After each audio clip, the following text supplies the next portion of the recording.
I remember what I felt when I heard that song, that it was so melancholy. And I couldn't quite put my mind or wrap my mind around it. What that would feel like to not have the world available to us. And yet, right now, we are living in a world that is not as available to us as we are used to. So I think it's a perfect way to start. This young poet named Charles, the young girl's name was Ella. She sings a song to him later called Take Me to the World, where she's trying to get him to take her out to see, the world. Now, the thing is, there is a consequence to that. If you try to escape, they turn you into mannequins, and you're put in the window of the department store, and all you can ever do is see out the window, but you can't go into it. I'm not going to tell you the rest of the story because you're never going to see the show. It's hard to find anywhere.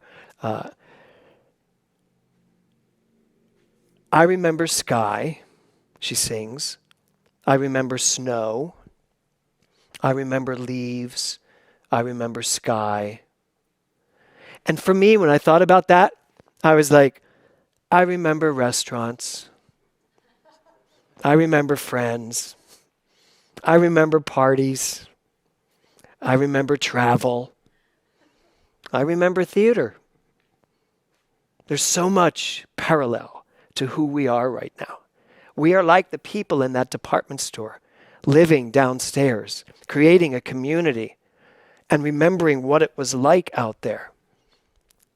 But the problem I see is not in the fact that we are living in that department store. It's in thinking we are trapped in that department store. In thinking that, because the department store, by the way, has everything they need to live. They're fully taken care of. It has everything, even a restaurant. So everything's there. The problem is, mentally, they are constricted because they've decided what is out there is scary, is not good. We've done the same thing with this pandemic, with this disease, COVID. We've done the same thing with politics, where we've decided things out there are against us in such a way that we need to retreat behind something. So this month, the title of my talk is this: What do you remember? What do you remember? Remember means to bring back a memory. I remember sky. I remember friends. I remember parties. I remember traveling. That's me bringing back memories. I can bring back a memory of me and Kevin and Will flying to Paris and spending 7 days going all over Paris, finding can't think of the perfume, finding that perfumery where we wear their oils, and it was where they were designed, and being so excited. We can't get on a plane now and fly to Paris. I mean, we could, I guess. I don't even know if that's possible anymore. But would we? No, not right now. So what do you remember? And that's really not the crux of this talk. It's not just for you to go, what do you remember?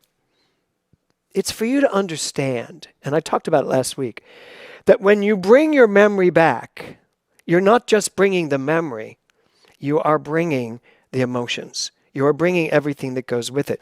And now to this week, I want to add, you're bringing the memory, everything that came with it, and everything you are believing now, you are attaching to it. So as she would sit there singing, I remember snow. I remember leaves. She's bringing all of this from when she was a tiny little girl, but Ella's also bringing the, I can't go there. So I'm here to disabuse you of the idea that you need to add any of that negativity, any of that heaviness. Brad talked about it. That you need to get engaged, that you need to be caught up in all the drama of what we are living through right now, and find a way to remember what you remember and to remember who you are in such a way that you get it. Whatever it is you wish to create, you get to create. Rick Tamlin yesterday in our day of immersion, he had the most wonderful talk. He gave the most wonderful talk about this very issue. about living in the pandemic and all the fear and all the anxiety of living in the pandemic. And what he said was, the only thing that gives us the joy of living life is the creative element, being creative. And I thought about that, and I've looked at all the creativity that this pandemic has brought forth. Things that we've had to work out, figure out how to live our lives safely right now while we're navigating the waters of this virus. But a lot has come up that has been positive. A lot of good has come up. The question is, where do you put your focus? What do you remember? So, to the point of what do you remember, what do you find your mind bringing back to you? I want you to just look at your mind and ask yourself, do I live in this kind of melancholy place of, oh, I remember what it was like. Remember when we used to be able to get together? I don't feel that way. I honestly do not feel that way. And I want to say this. There's a lot of debate right now, people talking about why do we have to wear masks? Why do we really have to distance? I want you to know and hear it from me, and thank you, Matthew, for suggesting this to me. I want you to hear it from me. I think the laws are important to follow. I think the guidelines are important to follow. Not just because they're telling us to do it. You know me. Most of you know me. I specifically don't like to do what you tell me I have to do. It's just in my nature. I am a renegade. I don't like to do what people think I have to do. However, I do wear my mask. It's right there. I do keep my distance. I don't go to places I shouldn't go and just commune because I love you. I care about you as much as I care about me. This is a choice that we make as citizens to protect one another. It is not infringement of rights as far as I feel. So it's important to me to make sure you know I feel this way. I will not open this sanctuary until it's time to open it. And I don't feel like a little girl or a little boy in a basement of a department store stuck. I don't. I feel like I'm living in God's major department store, and it's everywhere. And everything I need is there for me to have. And if for now I have to not go to parties, to not see my friends all the time, that's why we have phones. That's why we have Facebook. And I know you're probably all like, FaceTime. Oh my God, if I go on one more Zoom call, it's just driving me nuts. I get that. But it's all going to resolve itself and unfold perfectly. So back to, what do you find your mind bringing back? So I want to read a little bit of Ernest Holmes for you.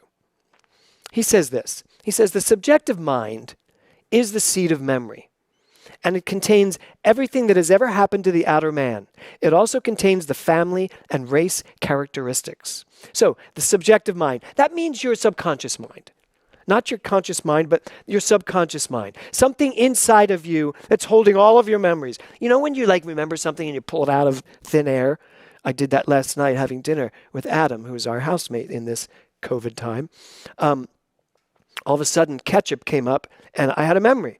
Well, where'd that memory come from? It came from my subjective mind. It's in there. You've got billions, as Ernest Holmes says. It contains your family, your characteristics, your race characteristics, everything that has ever happened to you. He goes on to say, it retains these memories in a certain sense as mental pictures. So what you remember has a picture to it, has an emotion to it, has a weight to it, a feeling to it. And then he says, the subjective mind might be compared to a picture gallery, upon whose walls are hung the pictures of all the people whom the individual has ever known. Everyone you have ever known is in your subjective mind, and all the incidents which you have ever experienced. So last night, the ketchup came out, and all of a sudden, I remembered this beautiful blonde, probably because I was thinking about this girl, Ella, this beautiful blonde, I think she was probably 20, 21, girl that I dated way back in my early days of acting school. And she was this beautiful blonde girl with curly hair and gorgeous, and such a good actress. And we were doing scenes together, and then we started dating. And I went over to her house, and everything in her kitchen was on the floor. And I was like, what is up? She goes, I'm giving up sugar. And I was like, well, but ketchup? You're giving up ketchup? She goes, Ketchup is nothing but sugar. It is all sugar. I was like, no, I can't give up ketchup. She goes, you don't have to give up sugar. I said, well, it sounds like a good idea, but ketchup, I can't give up ketchup. So this ketchup came out last night, and immediately I thought, all sugar, and I'm not giving it up.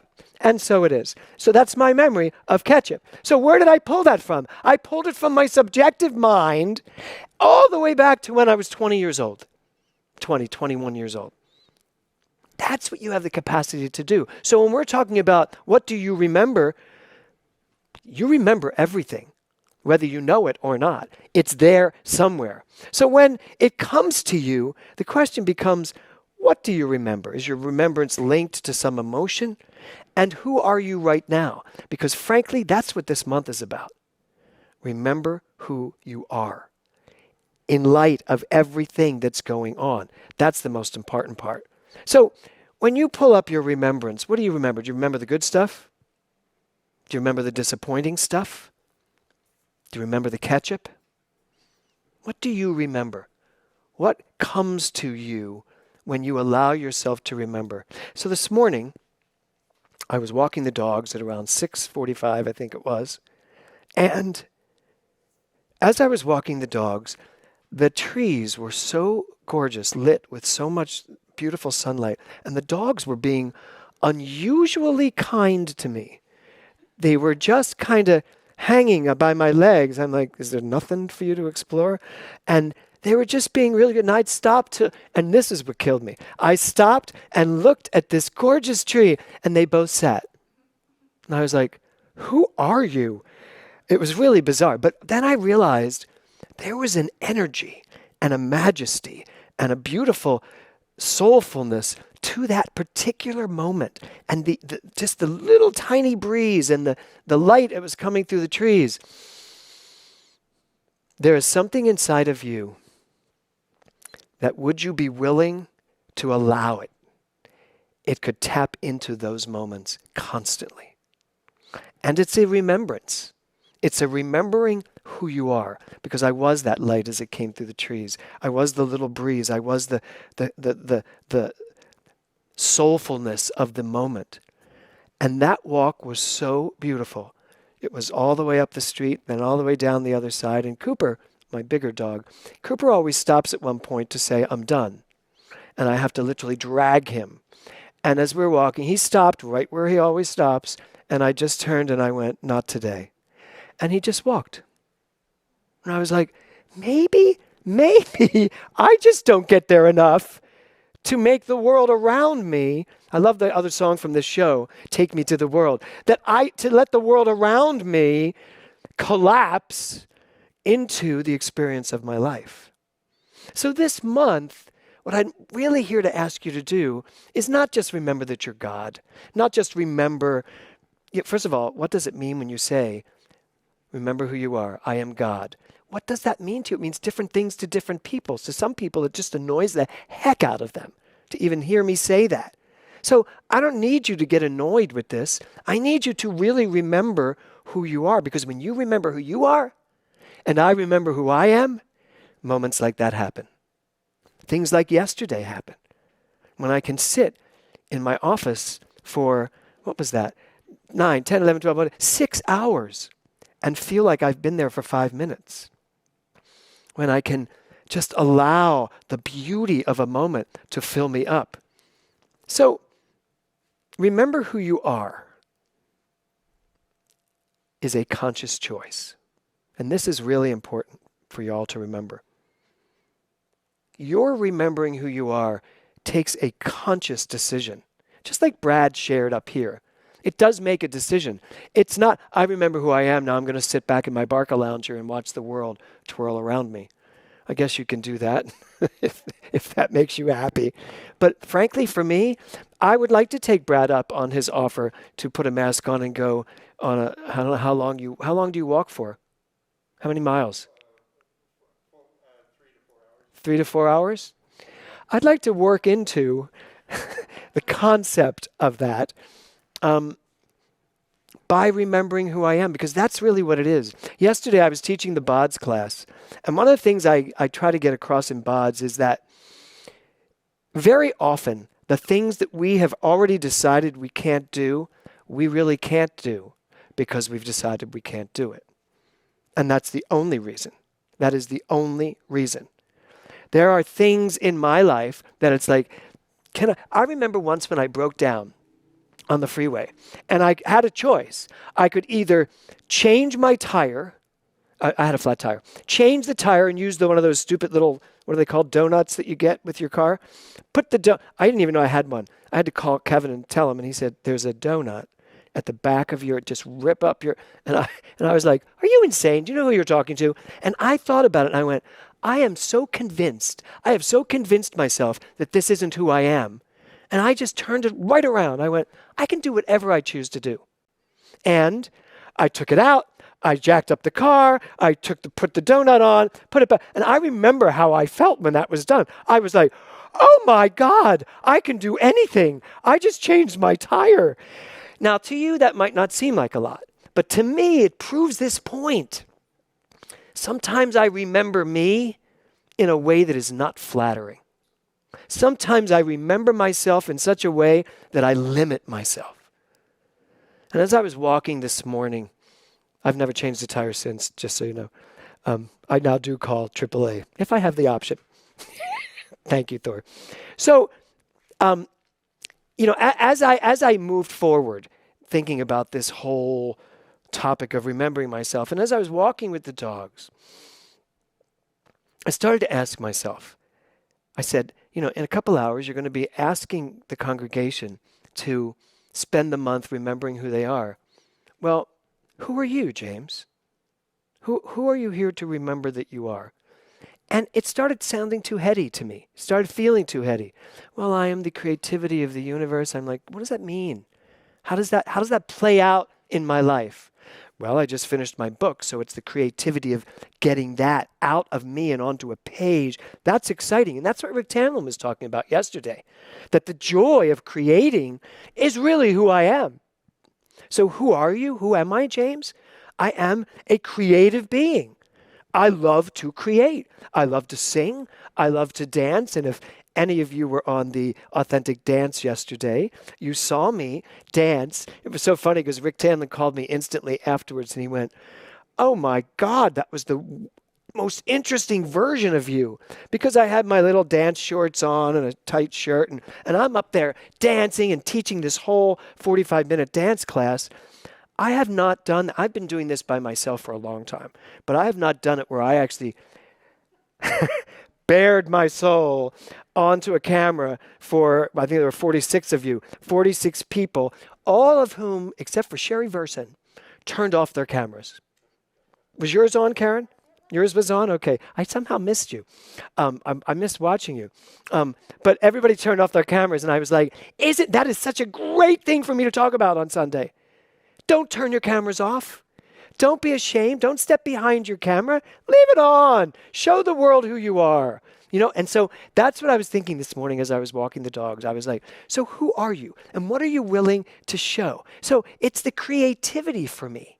It's that. Like for Brad, it's the physicality. It's nature. Getting out and exploring nature.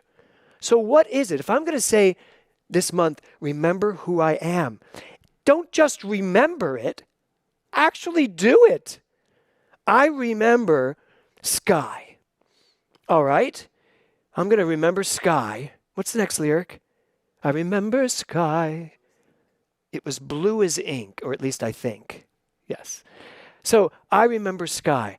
You know what? If you remember it, go experience it. I remember snow. If you remember it, drive to Palm Springs. Take the tram up in January and go lay in the snow. We do it every winter. I remember leaves. Right now, there are beautiful colored leaves all over the ground. Go out and look at them. Pick some of them up. Bring them home. I brought one home and put it on my dresser. It's gorgeous.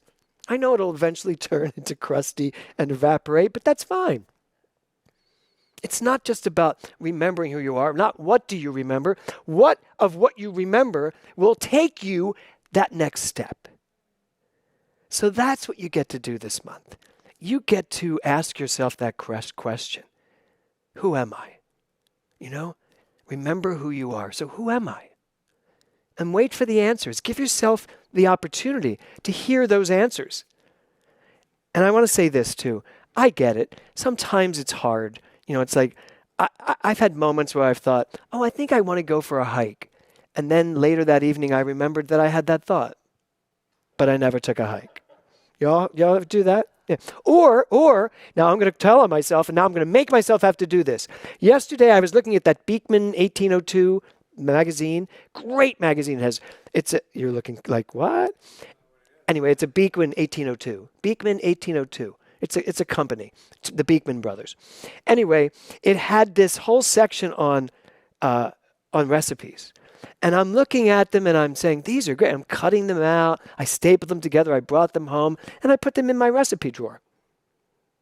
I need to actually do the recipe because cutting it out and putting it in my drawer, it was really fun and joyful, and it was really great. And it had all these soap products.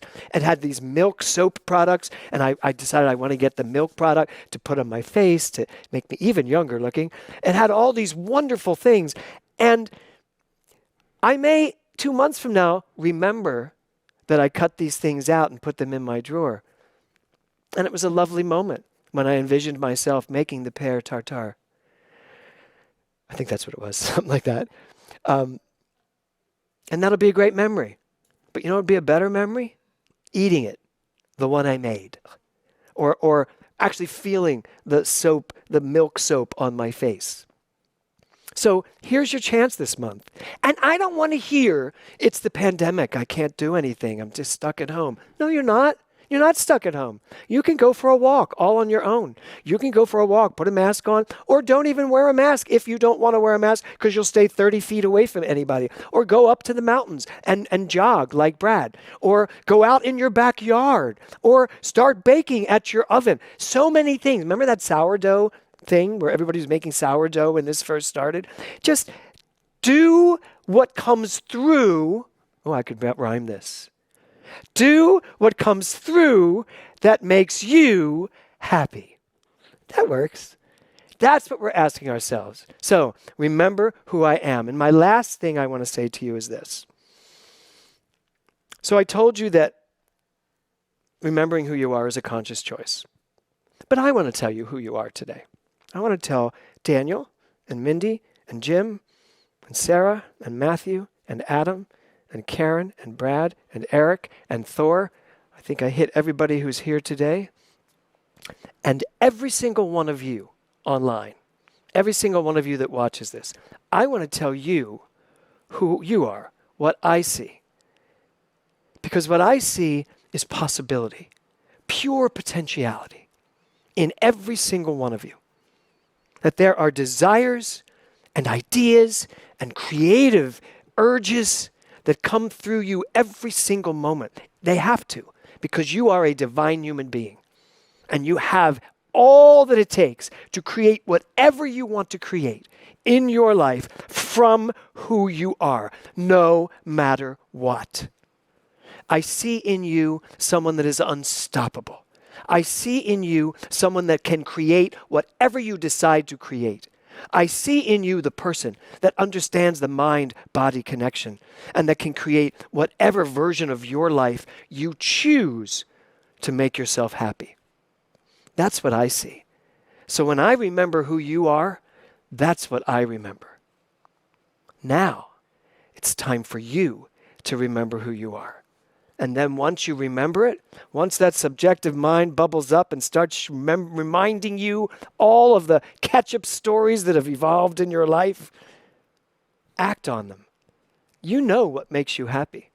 We have an entire month to just be happy, to be in the joy of living by remembering who we are. Namaste.